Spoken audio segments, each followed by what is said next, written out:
दिखता है वो मोदी जी का, उनको बीजेपी दिखती है भाई आज बड़ी पार्टी है, इनके साथ जाएंगे तो हमें काम मिलेगा, हम मिनिस्टर बनेंगे, कुछ काम करेंगे। उनके अंदर दोनों भावनाएं हैं, देश के काम करने की भी और खुद बनने की भी। तो जब उधर रहते हैं तो करप्ट, नेचुरली करप्ट पार्टी, और इधर आ जाते हैं तो भी मंत्री, और उधर रहे तो गड़बड़। इधर वो तो संगत का असर है ना, जब कांग्रेस के साथ बैठेंगे तो बेईमान बनेंगे, जब बीजेपी में आएंगे तो काम करेंगे, तो धुल जाएंगे। चलिए शुरू करते हैं। महंगाई और बेरोजगारी की समस्या का हल किसी भी राजनीतिक दल के पास है? मेरा तो ये मानना है कि आज तक जितने भी राजनीतिक दलों ने अपना चुनावी मैनिफेस्टो में झूठे प्रलोभन देकर के चुनाव जीत गए हैं। मेरा तो कहना है कि अगर कोई भी राजनीतिक दल को अपना मैनिफेस्टो डायरेक्ट पब्लिक के बीच में पेश करने की इजाजत नहीं मिलनी चाहिए। ठीक, पहले आप कुछ कहना चाह रहे थे? हाँ, मैं ये बोल रहा था कि मोदी, होनी चाहिए। मैं ये कह रहा हूँ कि एकदम शांत रहिए। मोदी जी के जमाने में जो काम हो रहा है वो आज से पहले कभी नहीं हुआ। मैं तो ये मानता हूँ, मैं किसी पार्टी विशेष का वो नहीं हूँ, लेकिन मैं ये मानता हूँ कि जितना काम मोदी जी ने करके दिखाया है, एवं आप जम्मू कश्मीर देखिए, वहाँ के लोग जो है पहले कितना मतलब परेशान रहते थे, अभी ये मोदी जी गए हैं तो आम जनता ने अप्रिशिएट किया जितना वहाँ विकास हुआ है। कितनी बार गए हैं कश्मीर? मैं एक बार गया हूँ, बहुत पहले, जिस समय ये सब डिस्टर्बेंस नहीं था उससे बहुत पहले। कब? सन बताइए। सन मेरे ख्याल से रहा होगा 80-81 के आसपास का भी रहा होगा। 44 साल में आप गए ही नहीं कश्मीर और बता रहे हैं कश्मीर इतना बदल गया।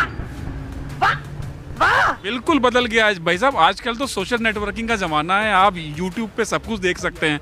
जरूरी नहीं कि मैं पूरे विश्व में भ्रमण करूं तभी मुझे पता लगे, मुझे तो इंटरनेट से पता चल जाता है कि किस देश में कहाँ क्या हो रहा है।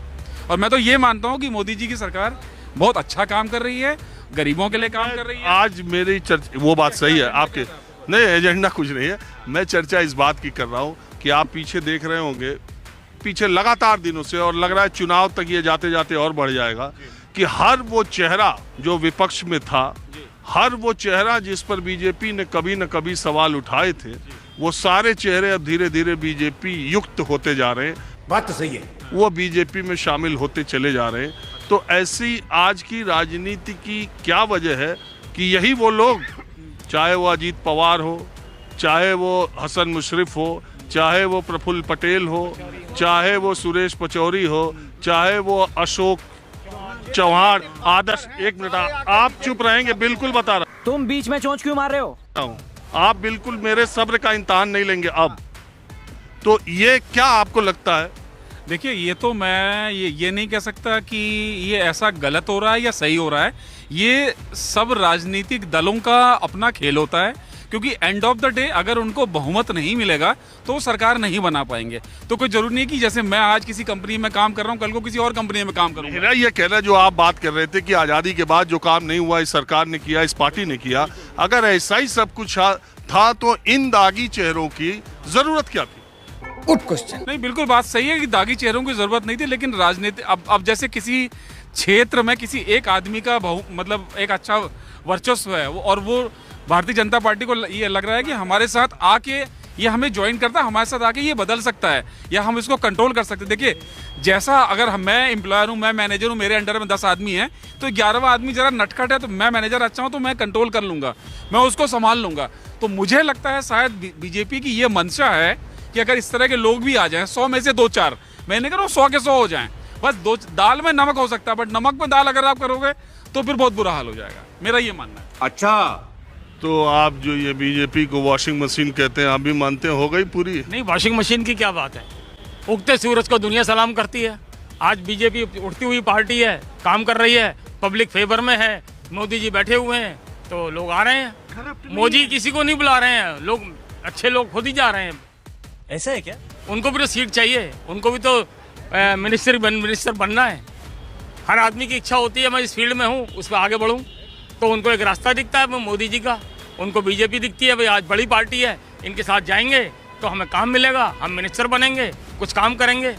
उनके अंदर दोनों भावनाएं हैं, देश के काम करने की भी और खुद बनने की भी। अरे तो जब उधर रहते हैं तो करप्ट, नेचुरली करप्ट पार्टी, और इधर आ जाते हैं तो भी मंत्री, और उधर रहे तो गड़बड़। इधर वो तो संगत का असर है ना, जब कांग्रेसियों के साथ बैठेंगे तो बेईमान बनेंगे, जब बीजेपी में आएंगे तो काम करेंगे, तो धुल जाएंगे।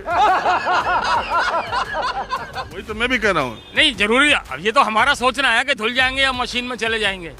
लेकिन वो हो सकता है काम मोदी जी के साथ काम करने लग जाएं, ये भी तो हो हाँ जी, सकता है। आप बताइए मोदी जी करप्ट नहीं है, देश को आगे बढ़ाने की कोशिश कर रहे हैं, जैसे इससे पहले किसी नेता ने नहीं किया। करप्ट नहीं है, अपने लिए प्रॉपर्टी नहीं बना रहे, देश को नहीं लूट रहे, देशवासियों को नहीं लूट रहे, जैसे पीछे से हो रहा था। सब देश को लूट रहे हैं, देशवासियों को लूट रहे हैं। Corrupt government, Modi ji corrupt नहीं है। साले का खोपड़ी तोड़ रहे वो देश को अब हर फील्ड में आगे बढ़ाना चाहते हैं। ये अच्छा, इसलिए आपके हिसाब से देश में किन लोगों पे करप्शन के चार्जेस सबसे ज्यादा लगे हैं उन नेताओं में? अब मैं क्या बताऊं, बहुत लंबी लिस्ट है। विकी लीक मेरे पास पड़ा, वो विकी लीक में बहुत सारे जितने भी उसमें से अब एनडीए में कितने आ गए? ये मुझे याद नहीं है, ये याद नहीं है, मुझे याद नहीं है। ये सब लिस्ट बेचारे भूल गए होंगे, टेंशन बहुत है ना। फेल हो जाती है आप लोग की। हाँ, आज आप बताएं। भाई डूबती नाव में कोई नहीं बैठता, मोटी सी बात मेरी समझ में यही बात आती है। चूहे भी छोड़ के भाग जाते हैं, तो कोई नई बात नहीं है। तो ये जो विपक्ष है, ये 2024 के ये जो लामबंदी कर रहा है, उसमें कहीं कोई आपको दम या ताकत दिखाई दे रही? क्योंकि अगर एक सवाल तो विपक्षी पार्टी पूछती है ना। अभी अरविंद केजरीवाल ने आज दिल्ली की विधानसभा में कहा, उन्होंने कहा कि भाई लोग पूछते हैं कि मोदी नहीं तो कौन, तो वो इसलिए भी कि जितने कौन है उन सबको जेल में डालो, ईडी भेजो, सीबीआई भेजो। ये बड़ी अच्छी बात कही। उन्होंने कहा, केजरीवाल ने आज दिल्ली की विधानसभा, उन्होंने कहा जो इनके साथ चला आ रहा है, इन्होंने पार्टियां तोड़ी ईडी और सीबीआई से, इन्होंने नेताओं को मिलाया, सबको अपनी तरफ कर लिया, विपक्ष को खत्म करने पर आमादा है, चाहे किसी भी तरह।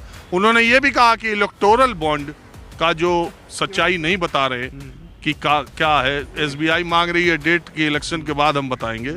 तो अरविंद केजरीवाल का उसमें ये कहना है कि इसी इलेक्टोरल बॉन्ड के नंबर 1 के पैसे से विधायकों की खरीद फरोख्त भी करते हैं। नंबर 1 में इनके पास इतना हजारों करोड़ है, तो नंबर 2 में कितना होगा? ये भी आरोप तो विपक्षी दल लगाते हैं। You are a good question. बिल्कुल लगाएंगे, उसमें कोई शक बात नहीं। और ये बात है सच, इसमें कोई मिलावट वाली बात तो है नहीं। मैंने दिल्ली सरकार की कितनी नौकरी आदमी करता है, मैंने 42 साल करी है। 2 रुपये 2.5 रुपये से शुरू करके मैं हेड कलर रिटायर हुआ। अगर ब्राह्मण नहीं होता तो मैं सुपरिटेंडेंट होता। 12 साल राजसिंह में रहा हूँ, 6 साल सेठ रहा हूँ, 10 साल एलएनजेपी में, 10 साल प्लानिंग में रहा, 2 साल शिक्षा मंत्री के बाद, और 10 साल टेम्पररी हट में। मैं तो करोड़पति नहीं बन गया, ये लोग कैसे करोड़पति बन गए? बोलने दे, तकलीफ हुआ है बेचारे। इस बात का जवाब दे, सबको अपनी रेटियो सीखनी है, किसी को देश से कोई लेना देना नहीं है, लिखवा के ले लो। 3 बार मैंने रेडियो शो में मैं रेडियो आर्टिस्ट रहा हूँ, टीवी आर्टिस्ट रहा हूँ। आलोकनाथ, पंकज कपूर, कोई एक्टर नहीं किसी से काम नहीं किया। 3 बार मैं राम बोला तो कटअप कर दिया था मेरे को। 3 बार मैंने राम बोला था शो में, तो मेरे को कहा था आप 3 बार राम क्यों बोलते हैं? राम बोलने पर? हाँ जी, कांग्रेसियों की जमाने की बात बता रहा हूँ। डर में मैंने बंडल ढोए, डीटीसी मेरे सामने चलिए, ट्राम मेरे सामने चलिए। बताओ, कांग्रेस सरकार में ही तो महाभारत और रामायण